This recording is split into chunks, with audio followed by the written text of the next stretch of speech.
asalaamaaleykum mbokki internet yu MMD Média ñoo ngi leen di nuyu bu baax a baax di amaat mbégte en tout cas à chaque fois di jàkkaarloo ak yéen tey nag dañ leen di defal benn interview bu am solo boo xam ne nag lay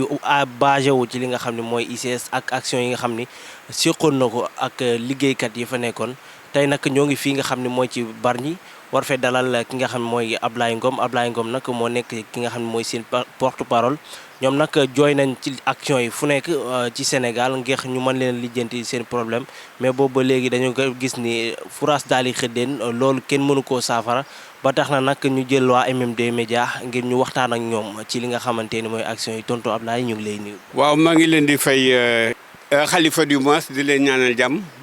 te di leen di wax it soyez les bienvenus ñu ngi toog it di leen di déglu comme ni ngeen ko waxee aussi it. problème yi ñu am te ñu koy jooy moom la ñu bëgg a waxtaanee ak askan wi parce que it rafet na it bokk ci coow li xam li waral coow li def naa moo ko ëpp solo coow li ñuy coow nag problème yu action la ñun yàlla dafa dogal ñu doon liggéey ICS am na it ñu xam ne it ñu nga fa ba tey di fay liggéey SFI muy une société financière internationale bu xam ne ni ci banque mondiale la bokk ñoom ñoo jëndoon ay action amoon ay action ci ICS ñoom yàlla dogal bi ñu demee bu mu yàgg ñu accompagner woon ICS ci biir nag dañu waxoon ne dinañ accompagner ICS mais bu ICS demee ba seen tànk dëgër ñoom action yi fi amoon dinañu jël seen action dinañu ko jaay pour bañ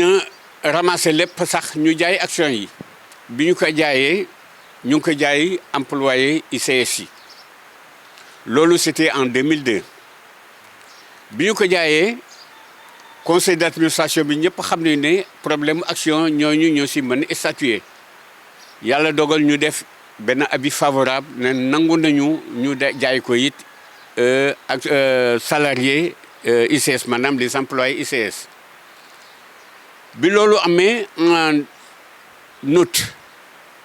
en juillet du mois c'était en juillet 2002 conseil d'administration bi si la waxee loolu bi loolu amee en août 2002 am benn note de service bu xam ne le secrétaire général muy Alassane Diallo moo daal di ko def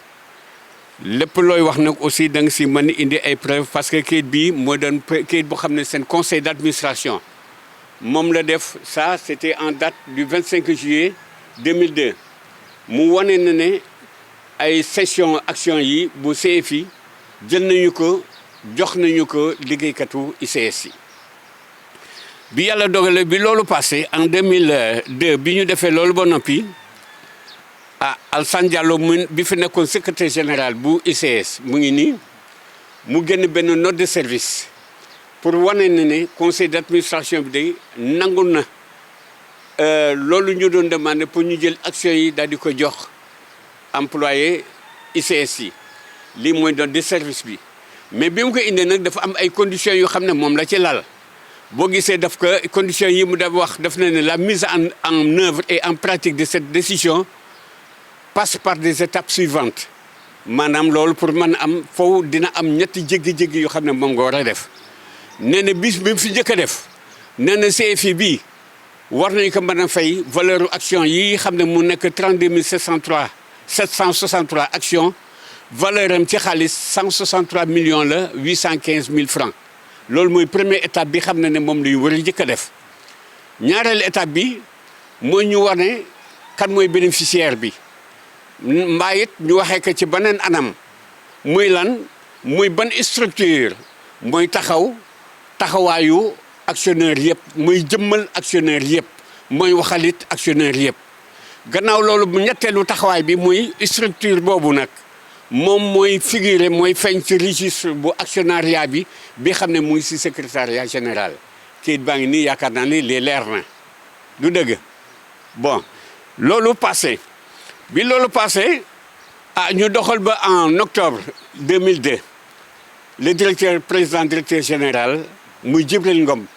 da di def benn note de service mu ngi nii wane cessation d'action au profit du personnel mu wane ni kii bi ne it personnel bi la ñu ko jox mais nag bi ma ko waxee nag wax na ci wax ju am solo wax ji am solo ji mooy lii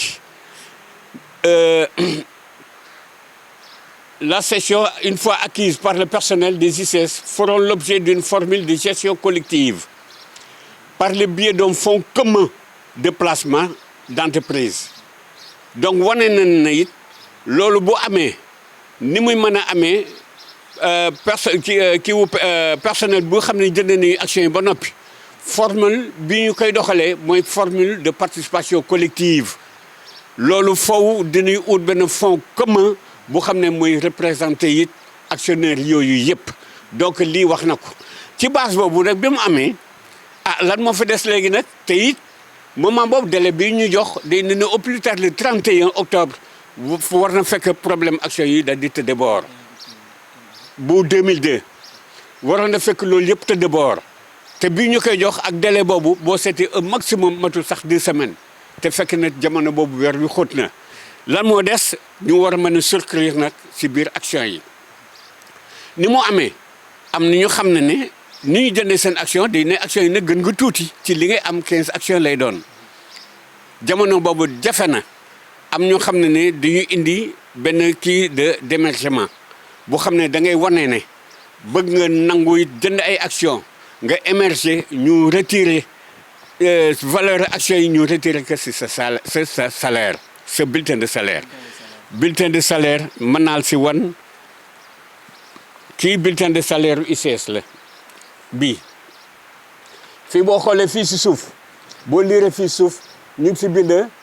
retenu action ICS dégg nga lii muy bulletin de salaire am ñu xam ne nit am ay pièces de caisse la ñu amee dañuy dem lebi ji ñiy dem jaay seen i takkaay ñiy jaay yeneen ak yeneen xaalis boobu ñu am ñu daal di dem ci keesu ICS daal di ko fa verser ñu defal leen quittance am ñu xam ne ni chèque la ñu fay seen banque moo leen fayal ñu bind chèque envoyé ko seen banque chèque daal di leen chèque ñu fay par chèque bi loolu wéyee ICS am na beneen façon paiement boo xam ne amoon na collecte mu amoon collecte bi ni mu amee ba dafa amoon benn groupement d'épargne et de crédit bu tudd G6 ñooñu groupement boobu dañuy def ay collecte ci seeni membres yi xam ne bëgg nañu jënd ay action ñu def collecté seen xaalis bi ñu ko collecté seen xaalis ñu jël xaalis boobu versé ko ICS li ñu collecté nag ci seen agent yooyu agent yi xam ne dañuy bokkoon G6 ñu ngi doon 591 employés membres 591 su ma juumul def naa mooy juróomi téeméer ak juróom-ñeent fukk ak benn yu xam ne G6 parce que G6 lan la daayira la maanaam mbootaay la groupement xam nga mbootaay la d'épargne épargne mooy lan da ngay am sa astuut nga am loo si compet ut foo ko denc crédit lan la boo waxee crédit problème moo lebalante dugalante loolu moom moo ci am industrie chimique ñu ndeyale ko waa industrie chimique ñoom moom loolu donc boo seetee daayira la daayira boobu lan la ñu def dañu collecté seen membres yooyu seen xaalis bi ñu am te ñoom ñu bëgg a dugg it ci biir action yi ñu collecté seen xaalis daal di ko versé ICS moom laa wax ne ñoo ñu collecté seen xaalis yëpp gën ñoom ñëpp 591 membres lañu mu juróomi téeméer ak juróom-ñeent fukk ak benn. gannaaw loolu mu amaat ban façon collecté ban boobu ma njëkkoon wax muy retenu sur le salaire ci bulletin yi bi ma leen wan ak ñi xam ne dañuy fay par chèque seen banque fay leen. ak ñi xam ne dañuy fay ci caisse ñu am reçu de caisse ñooñu ñëpp boo ko seetloo ils font 1466 bu mu juumul def na mooy junni ak ñeenti téeméer ak juróom benn fukk ak juróom benn ñu xam ne noonu la ñu fayee te it noonu lay fay ICS ñu jox ko ICS xaalis boobu bi ñu ko boolee muy collecte bi G6 def ak li xam ne dañ ko retourner à la source ak li xam ne dañ ko fay par pièce de caisse ak chèque yi loolu lépp bu ñu ko regroupé ci valeur xaalis mu doon na 163 millions 815 mille francs yu xam ne moom mooy valeur action yi mu doon xaalis bu takk bu xam ne moom la ñu jël jëbbal ko ICS ICS daal di ko jël dugal ko ci compte bankam bi tudd Citibank moom la jël dugal ko foofu donc loolu bi mu amee nous on est des actionnaires loolu depuis 2002 la ñu dem 2002 2003 2004 2005 2006 2007 ba 2008 daal dañuy jékki-jékki daal dégg ne assemblée générale dafa amoon des actions ba seen biir assemblée boobu lan la ñu def ñu ne daal ICS dafa perte capitalam donc puisque perte na capitalam donc ay action amatu fa action yooyu donc nee na furaas dalu xëddeen bi loolu amee ñun ñu ne pat toog di déglu bu mu yàgg ñu am notification bu xam ne ni c'est na ñu am kii bu wane ne ñoom dëgg assemblée boobu am na te si nii ak nii la amee te gis nañu it ay manquements yu bëri yu xam ne am na ci assemblée boobu c'est li ñuy doog a xame ne nag G6 kat moom la ñu copté mu daal di taxaw si structure boobu Djibril Ngom waxoon ne ñoom dinañ ko def benn fonds commun dinañ ko def ñu gis ne G6 moom moo taxaw représenté foofu it les travailleurs bi loolu amee ñu def ay recherche xool ba da di am ay indication yu leer ñu ne donc ñii kat ay tappale li ñu fas yéene it ci ñun loolu ma waxoon am na lu xam ne bëgg naa ko leeral problème mu G6 waxoon naa ko G6 seen kayit ngi nii kii liiral fii groupement d'épargne et de crédit des industries chimiques du Sénégal c'est clair lii mooy livret d'épargne bi bu G6 bi ñii bokk G6 nii la ñu fayee ñi xam ne bokkuñu G6 moom laa expliqué ni ñu fayee mooy seen pièces yooyu mu waxoon ne noonu la ñu fayee bi loolu amee qu'est-ce qu'on a fait ñu regroupé en association ñu ne donc nañu jéem a attaqué problème bi yëpp mooy nañu niilal d'abord problème assemblée générale boobu parce que G6 boobu ñu wax ne ñoo fi taxawal actionnaire yi man actionnaire la man miy wax te G6 jënduma si G6 parce que G6 ñi fa jënd seen xaalis yu ñu jëndee seen xaalis lañ ko fa tegoon bi ñu dem ba am soxla ñu jël seen xaalis boobu jënd seen action man sumay action retenue à la source la ICS moo koy retenir à la source comme bulletin bi nii noonu la ko retiré donc man G6 ne peut pas me représenter même bu dul dara G6 je lui ai pas donné un mandat koo joxul mandat nan la lay mën a représenter ñu dem tribunal bi ñu demee tribunal. àgg foofu noonu tribunal ak yooyu noonu jamono jooju noonu kan moo yoroon ci wàllum finance bi. finance bi ki moom boo ko amoon ICS boo ko yoree. ICS boo ko yoree ba léegi nii. G6 bi ñu récolté xaalis bi xam ne ni seen membre yi moom la ñu cotisé ICS tiré ñu les retenues à la source jël xaalis bi xam ne ñi fay chèque ak ñi fay pièce à caisse xaalis boobu yëpp ICS la ñu ko jox ICS ko jël ICS bi mu ko jëlee daf ko dem verser ko ci compte bancaire am bi ne Citibank donc xaalis bi noonu la jaaree su loxo kenn ICS moom moo ko versé. loolu quoi. voilà ICS moom moo versé loolu ba mu versé loolu mooy comme ni mu waxee ni en 2005 maanaam le 5 février 2005 la ñu def ñoom la ñu def seen assemblée générale mooy les actionnaires mais foofu lu ñu yëgee ne it kër gi dafa daanu parce que capital am daf ko lekk donc lii daaneel kër gi lekk capital bi mooy yóbbaale it action yi c'est foofu nag la ñu doog a xam ne G6 mu représenté woon actionnaires yi. waaw man mii xam ne man maa moom samay action te ay action c'est individuel jëndam action c'est individuel man mii moom samay action jënd ko kenn mënuma ci waxal lu doon man mi maa si mën a wax mbaa yow mii di wax faw man ma jox la procuration pour nga mën ci mën a wax su ma la joxul procuration nan ngay mën a waxeele ci suma tur ci noonu nag la ñu attaqué pour ñu jéem a annuler assemblée générale boobu xam ne G6 si taxaw na fi ne daf fi taxawal actionnaire yi te it boo liiree ci biir dafa am loo xam ne dañ si àndul ci loo xam ne da am na si seen waxi assemblée générale bi te mu concerne ñu nous les actionnaires waaw bi ñu demee tribunal ñu dem si première chambre mais première chambre sax xooluñu lijjantiw ko parce que ngir lan parce que lii war na wane ne ñun ñi ay actionnaire la ñun wanewuñu ko parce que lii wane ne ay actionnaire la mais c'est normal yow moom bu nekk sax di nga jënd oto nga ne oto bi mu yaa ko moom mais boo nekk sax amul sax carte grise oto bi mais nga am sa acte de vente kilo ko jaay ne diw kat maa ko jaay ni nangam ak nangam ak nangam mais loolu bu nekkee da nga am oto tey loolu mën noo ko firnde te nga ne ni oto bi maa ko moom foo ko teg mais jeex na première chambre loolu mooy lii am parce que ñun dañu waroon a joxe firnde bu wane ne ñun ñii kat suñu action jotewul dara ak G6 G6 dama ne daayira la bu xam ne récolté nañu seen xaalis joxe ko ñun ñii nag dañu retiré man exemple bu ma koy jël dama koy jël sa man te ni ma koy jël sa man la valable si ñi des ñëpp man suma bulletin de salaire si lañu ko tiré donc G6 ne peut pas me représenter mais nag bu ma demee tribunal ma ne actionnaire la mais suma kayit gii lu mu bon war naa ko mën a wane ne man fii li ma tiré sumay action lii moon ma tax ma ne man ay actionnaire la mais loolu amul loolu tax première chambre attewul loolu parce que caabi yi waroon tijji bunte bi ñun ñoo ko waroon jox caabi yi. pour tax joxoo leen ko caabi. non voilà non foofu laa jëm caabi jooju effectivement première chambre bi mu gisul loolu mais dafa wax ne notre action est irrecevable teewul au lieu bi mu waxee loolu lan la ñuy def dañu dem en cour d'appel mais ñu dem cour d'appel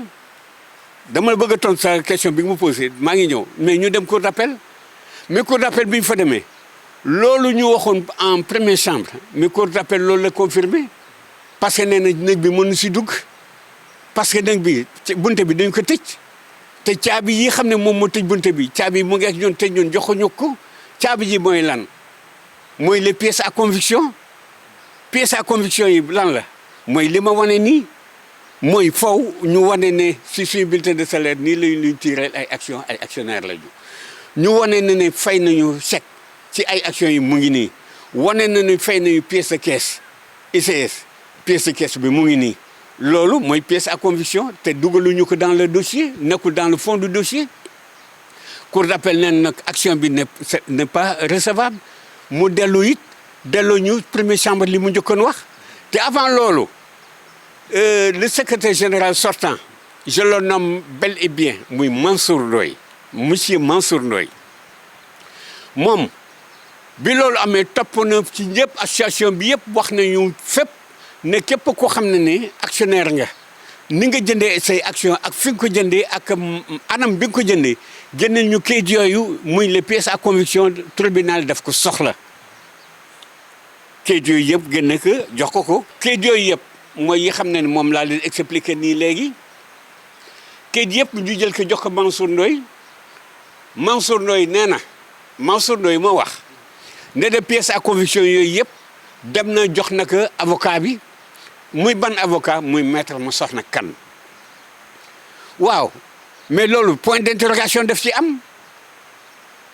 Mansour Ndoye nee na jox na kayit yëpp avocat bi te it ci biir tribunal juge yi ñu ne les pièces à conviction kenn versé ko dans le dossier waaw pièces à conviction yooyu ñu joxoon Mansour Ndoye anamu donc wax ji mu ngi nekk ci diggante Mansour Ndoye ak avocat bi mais li xam ne leer na mooy tribunal attekat yi les juges ñu ne pièces à conviction yi ñuy laaj yi waral ne ñun ay actionnaire lañu mais loolu kenn versé ko dans le dossier bi loolu amee nag mais xel commencé ñaaw li xam ne moom nga war a mën am firnde wane na ne lii nii laa jëndee action loolu bu nekkee it ngay layal ak nit ki te mënoo fexe ba firnde que te nga laajte ko ñu jox la ko nga war ko présenter avocat bi nee na it yow nga ne jox nga ko avocat bi te ëttu àttekaay bi ne loo kayit yooyu kenn versé ko dans le dossier mais loolu moom mooy lan la ñuy def ñu ne donc puisque ab association la ñu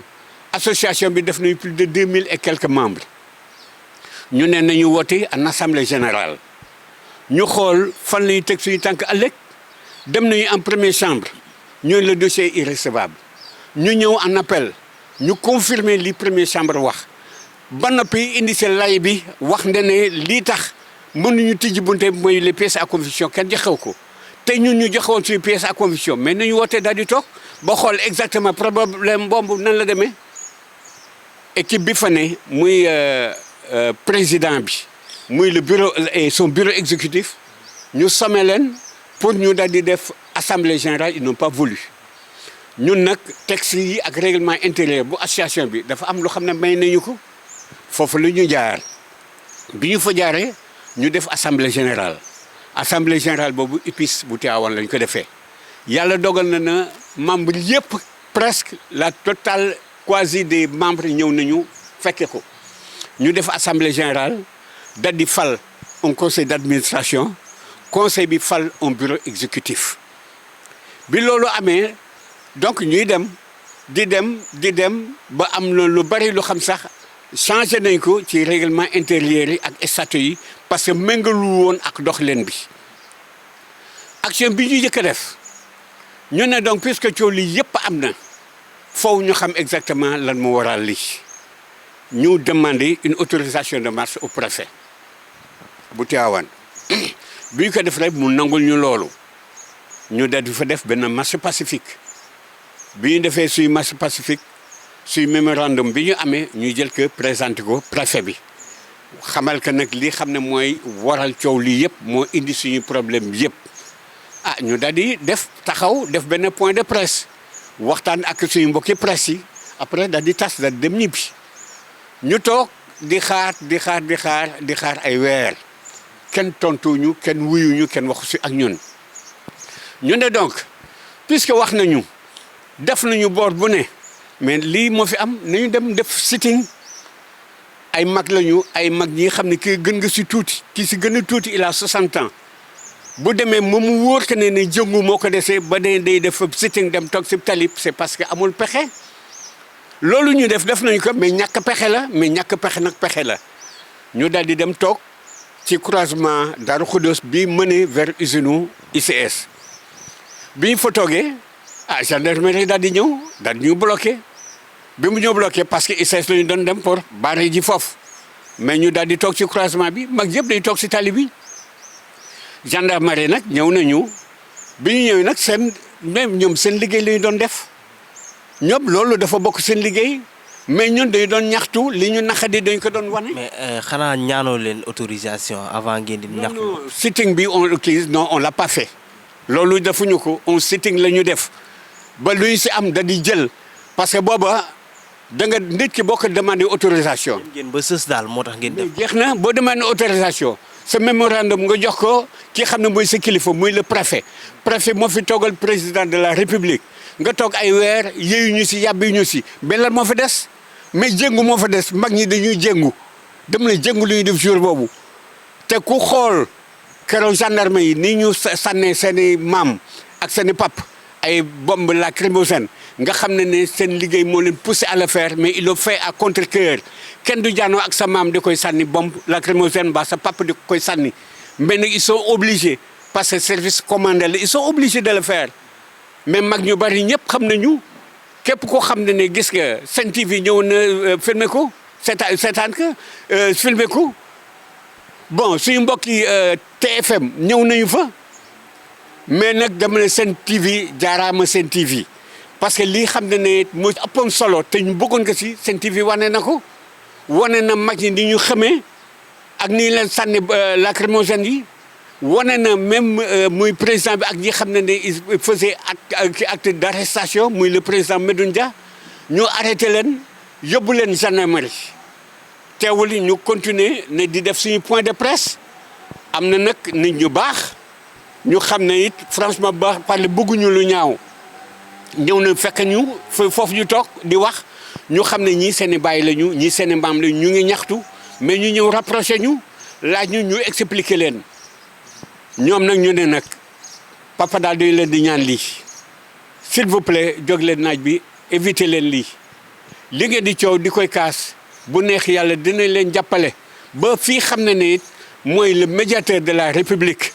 dinañ fexe ba ngeen jéem a am audience ak moom ak ñeneen ñu mel ni moom ba xam ne li ngeen di coow ou bien bëgg ka di ngeen masaan toog ak monsieur le président da nga de ngeen wax ci ak moom ba mu mën a comprendre exactement li ngeen di coow ak li ngeen di kaas lan la. yaakaar naa nag ay mag bu ñu toogee ba seeni doom ak seeni sët di leen ñaan la plus petite respect mooy nga nangu leen li la ñaan li ñu ñaan ñu nangu leen loolu ñu dal di retiré wu mais teewul dañu jógaat foofu en groupe dal di dem gendarmerie bu Mboro parce que suñu collègues yi dañ leen jàppoon yóbbu leen foofu ñu ànd ñun ñëpp dal di dem gendarmerie bu Mboro keroog fa lañu ne ba ay 18 heures yàlla dogal ñu doog leen di bàyyi bii leen bàyyi na bàyyi nëgës dëkku lañ leen bàyyi woon loolu bi mu amee ñu dal di tas dal di dem ñibbi loolu mooy li xam ne mooy événement bi xam ne loolu mooy lii am ñu ne nag ah problème bi kat puisque cour d'appel wuyu na si te wax na ci nee na it il est incompétent là-dessus parce que maanaam le dossier est irrecevable parce que preuve yi ñu war a joxewuñu ko léegi nag dossier bi jóge na fi dem na CCJA muy cour commune de justice d'arbitrage bi nekk Abidjan dem na foofu laaj loolu tax nag tiitaange war na mën a am ba ñu war a mën a jóg taxaw parce que li ñu daloon bukki bi ñu njëkk na matt ci première chambre ñu war a mën a joxe ay pièces à conviction joxewuñu ko. kon daal am ngeen di yeneen yoo xamante ne yoon yoo xam ne mën ngeen fa jaaraat ba mën a am seen dëgg. mais yoon boobu mooy am mooy dañu doon wax problème cour de cassation en matière commerciale mooy lii am ni moom mooy CCJA boobu ñu war a mën dem Abidjan ñu war ñu mën a atte donc ñaari parti yëpp dañu war a mën a présenté wu muy parti bi xam ne dafa taxawal ICS ak parti bi ñun ñi xam ne dañu wax ne dañu am ay action te it suñu action yi ñu bëgg nax saayal ñaari parti yooyu mais parti yooyu ñu taxawaloon moom laa lay wax ne moom la ñu jëloon pour lu avocat ki ko jiite woon mooy maître Massokhna Kane bi ñu laajte pièce à conviction Mansour Ndoye wax naa leen ne moom la ñu jël pièce yëpp jox ko wax naa ne Mansour Ndoye nee na jox na ko avocat bi te si jugement bi arrêt tribunal juge yi ñu ne les pièces à conviction yi kenn versé ko dans le dossier. mais leer na leen ni jox nañ ko quoi. mais Mansour Ndoye la ñu ko jox te Mansour Ndoye moo wax loolu. Mansour Ndoye mooy kan ci Mansour Ndoye mooy woon secrétaire général bu association des employés ex-employés actionnaires des ICS. donc fi mu ne problème bi c'est là où se trouve le problème question point d'interrogation bi foofu la ne moom bu ne jox na ko avocat bi muy en l'occurrence Massokhna Kane waxtu arrêt tribunal juge yi ñu ne les pièces à conviction yi xam ne mooy war a firnde ne ñun dañu am suñu action pièces à conviction yooyu kenn versé ko dans le dossier loolu du problème waaw bu nekk ne kii bi dafa jógee ñu war a dem nag CCJA fële en Abidjan mu doon benn kuréelu appel ci atte bu xam ne appel foofu lay jeexee atte bu ñu gisee ba atte jeex na kenn daat fi mën tee wax dara waaw ñooñu bu ñu ñëwee gis na ne ñun ñii di kaas pièce à conviction kenn versé wu ko fa ñooñu loolu la ñuy wax mais est-ce que ñooñu dinañ wax ne ñun am nañu ay action du dëgg waaw avocat bi xam ne Mansour Ndoye mi ne jox na ko suñu avocat te suñu avocat fii ne fi te juge yi ne it kenn versé wu ko fi waaw avocat yi bu ñu leen bàyyee ñu continuer dem fële versé wu ñu si dossier yooyu loolu mooy lan. mais loolu tamit nekkul loo xam ne da ngeen ci war a am taxaw seetlu balaa ngeen di dem fële ngeen leeral xool yooyu noonu ba xam mu leer na naññi ba. mais loolu nga wax mooy dëgg looloo tax ñu woote woon en assemblée générale pour que loolu ñu toog jëm ko leeral. ñi fi ne woon président association boobu ak maanaam sax mën naa wax le bureau exécutif nanguñu ñu ñëw pour ñu def assemblée générale si laa leen wax ne règlement intérieur ak statut yi association bi dafa am lu mu ñu may li mu ñu may loolu la ñu doxal ba daal di def assemblée générale si la ñu changé bureau bi beneen bureau moo fi ne bureau bi fi ne nag ñooy dox nag ci loolu pour jéem a leeral mbir moomu entre temps ñoom ñële bàyyi ñu de ñoom ñoo jël dossier bi daal di ko yóbbu fële CCJA maanaam fi xam ne mooy ëttu attikaay bu mujj bi te foofu na bu ñu jógul waxuñu si dama ne noonu ñu ñàkkee en première chambre ñàkk ka en appel noonu lañ koy ñàkkee fële te bu ñu gisee ba ñàkk fële jeex na. bu wala déggee ngay wax daal dafa mel ni am na lu louche loo xam ne nekk na seen biir. mais moo am si biir. te ni mu mën a waxee te dama koy wax ju leer ñaar yi problème bi yëpp si ñaar yi la ne muy Mansour Ndoye mi xam ne dafa laajte les pièces à conviction ñu jox ko te nee na jox na ko it avocat bi. bi ma ne avocat bi nag mooy ki xam ne mooy représenté pour le avocat yi muy maître Massokhna Kane te les juges yu ne it gisuñu ko te yaakaar naa ne maître Massokhna Kane soxlaawul képp ku dul juriste sax xam nga ne boo ne nangam ni maa ko moom war ngaa mën a wane firnde bu wane ne it lii man maa ko moom donc maître Massokhna Kane loolu moom moo gën a xam ne ñun ñii di réclamer ne on est des actionnaires xam na ne war nañu mën a prouver que ne lii la ay actionnaires lañu lan moo tax mu jël suñu dossier lan moo tax mu jël suñu dossier parce que xam na ne ñun jënd nañu ay action mais le problème mooy lan lu tax versé wuñu ko au fond le fond du dossier bi nekk tribunal mais lii louche loolu moo jaaxal képp ku mu mënti doon yéen ñi sax war na leen a jaaxal. dafa am ñoo xamante ne peut-être dañoo nekk seen biir ba pare bëgguñu ngeen jot ci li nga xam ne mooy seen action. mais effectivement loolu mooy li am dama ne dafa louche gis nga lépp loo ci xalaat am na ci biir dama ne dafa louche lépp loo ci xalaat am na ci biir lépp loolu laa la wax loo ci xalaat am na ci biir ma jox la benn exemple. dem na ba ICS gii képp koo xam ne bokk nga ci actionnaire yi te yaa ngi liggéey parce que am ñu xam ne retraité wuñu ay actionnaire la ba tey ñu ngi liggéey mais dañ leen bu ñu obligé wax leen ni ñu démissionné ci association bi ñu def. mënuñ cee wax ba léegi. non ku ci wax ñu dàq la ku démissionné wul sax ñu dàq la dañuy jël huissier li ñuy jël képp koo xam ne bokk nga ci association bi dem nañ ci yow pour que nga démissionné de l'association loolu c'est pas flou mais y a une main derrière boo xam ne kenn mënu ko wax mais nag sañ ñu am lan lu ci wax mais sañ nañu lii bi mu jël nag gisoo problème mu action yi dafa doon li xam ne mu gën a tuuti ci li xam ne ni mooy problème mu ICS ay problème am dama ne action yi ñuy wax ni mu ci gën a tuuti mais xoolal ICS ak ñi mu dëkkal foofu Mboro ñii dëkk mbay ki ay Ndombour et cetera ak nga xam ñooñu ñëpp da ngay xool yàq mi xam ne ICS lan la fa yàq ak ndax ak ñàkk njariñ bi xam ne ICS am na envers les populations. Daaru Xudoos. ak ñàkk njariñ bi mu ko amul leen ba njariñ ICS dama ne man fa laa nekkoon noonu retraité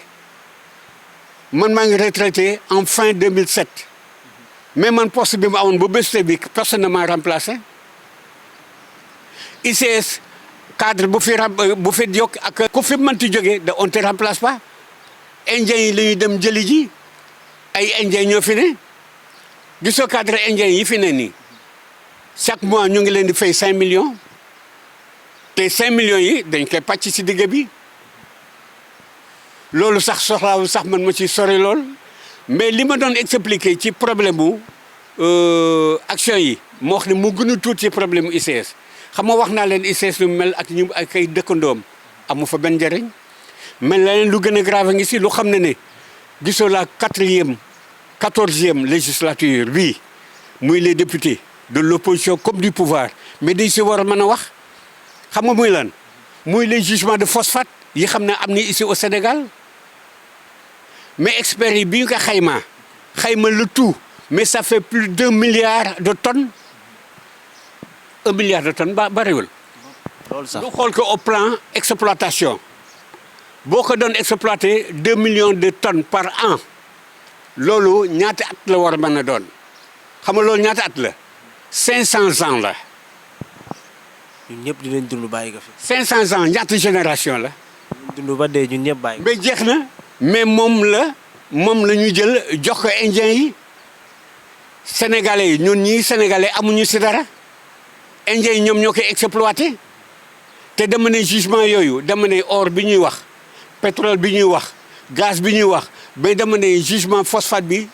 ful nag lu mat ñetti yoon ou bien ñeenti yoon moo ko ëpp doole téeméer yoon donc yaakaar naa ne juge 14e législative bi am nañu liggéey boo xam ne war nañu ko mën liggéey bu nekkee ñoom ñooy député action ci askan wi bu nekkee askan wi moo leen taxoon di def ay campagne bu nekkee askan wi moo taxoon ñuy jóg si naaj bi jóg si taw bi bu nekk loolu dëgg la si ñoom mais ñu ngi toog di leen xaar seen 14e législature bi ndax dinañ wax ci problème mu ICS am déet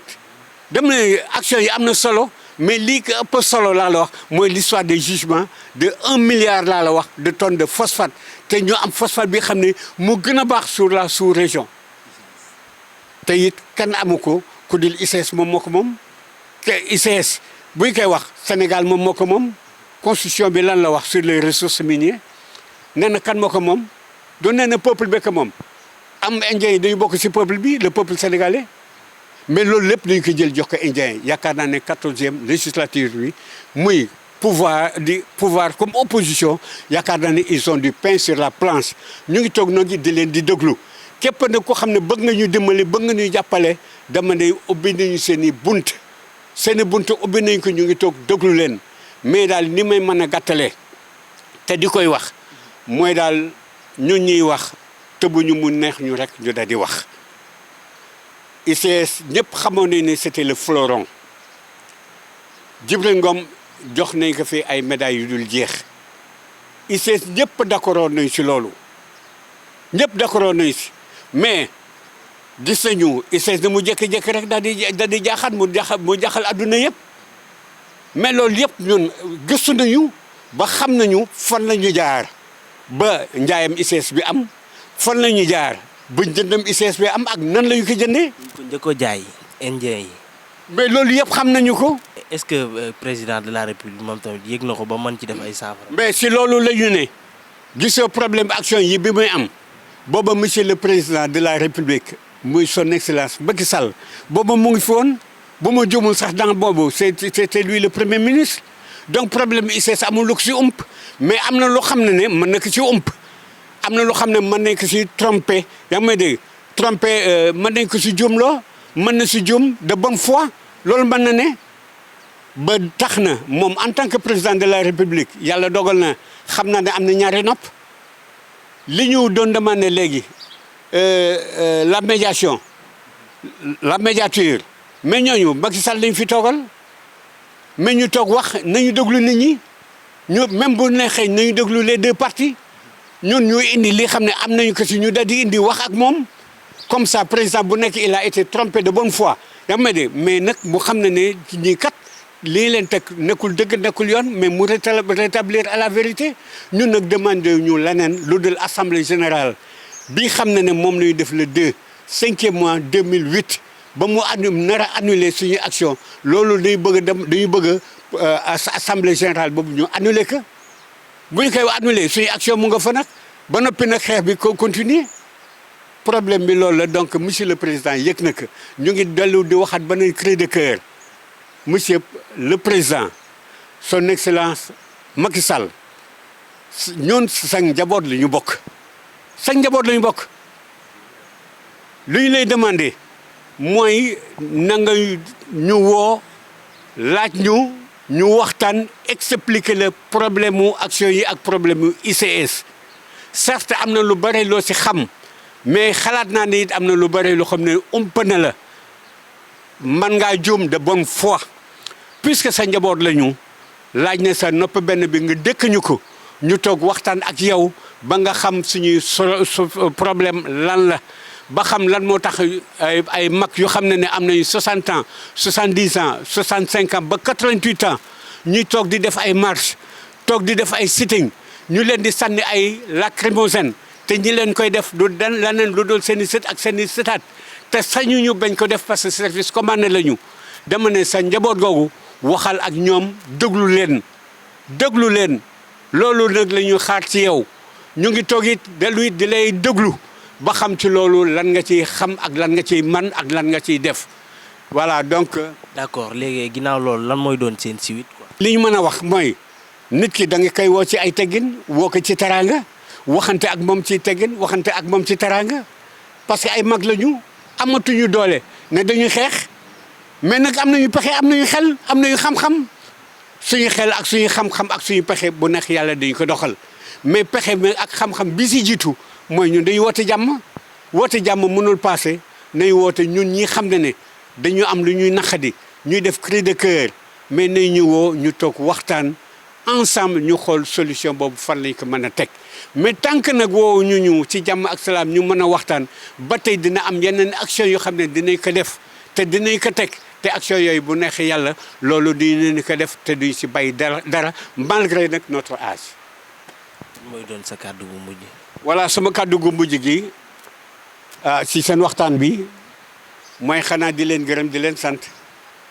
di leen ñaanal yàlla surtout nag maa ngi leen di yëgal nag xaw ma Sen TV day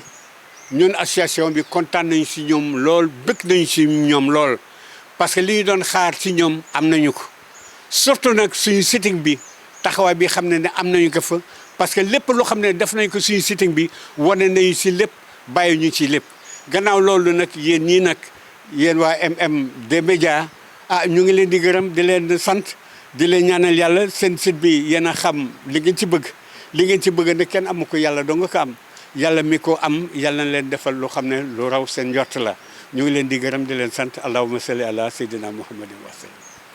amis internautes yu MMD Média yaakaar naa yéen a gisandoo ñoo gisandoo tamit waxtaan bi nga xam ne seqoon nañ ko ak tonton Ablaye Ngom mu nekkoon waxtaan bu am solo lu ni fàng nag kenn du ko jeex ndax preuve yi ñun ñëpp a ko gisandoo ñoom it seen ay preuve yëpp dañ koo teg sur la table ñun gis nañ ko yéen tamit gis ngeen ko mu ngi nii leer na naññi mu nekk nag loo xam ne depuis 2002 ñu ngi nekk di ko dund mu nekk it loo xamante ni dafa metti lool ci ñoom am na ci ay retraités yi nga xamante ni ba léegi nii mënuñ jot seen i ay action mu nekk lu metti ñu gis ni tamit ay njuuj njaaj it dafa am ci biir ñu ngi ñaan nag ak ndimbal ki nga xam ne mooy président de la république di président Macky Sall ngir mu mën leen a dimbali ci li nga xamante ni askan wi ñu ngi koy dund foofee nga xam ne nag mooy ca ICS ndax it à chaque fois ñu ngi xëy di dund askan di dund njàqare ak tiis lu méttee métti depuis 2002 nga nekk di ko dund nekk na loo xam ne dafa métti fii la ñuy yamale waxtaan bi di leen jox dox daje beneen yoon.